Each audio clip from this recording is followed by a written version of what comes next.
43 degree टपिला राजधानी तापमात्रा 43.6 degree रे सिझुची भुवनेश्वर दिन 11:30 सुधा 44.1 डिग्री सहित बालेश्वर सबुठु उत्तप्त सहर पलटि झारसुगुड़ा रे 42.5 केन्दुझर रे 41.4 एवं चांदबाली रे 41.2 डिग्री तापमात्रा रेकर्ड करा जायछि।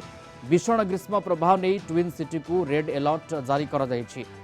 आहुरी 2 दिन असह्य ताती 40 डिग्री उपरे रही 6टी सहरर तापमात्रा।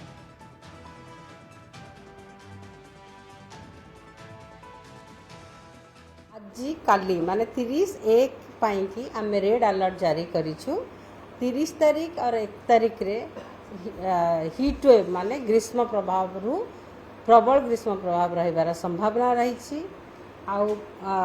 अनेक स्थान रे आम राज्यर अनेक स्थान रे दिन तापमात्रा 41 डिग्री सेल्सियस रु अधिका जीवार संभावना रही।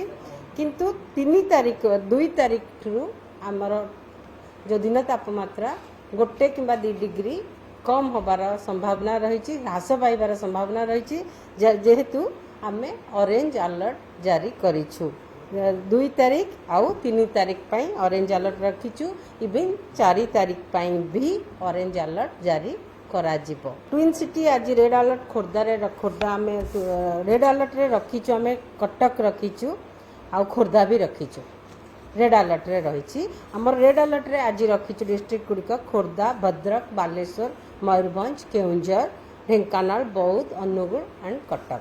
आउ सबु स्थान रे मोस्टली हीट वेव केवल ग्रीष्म प्रभाव रहिबो।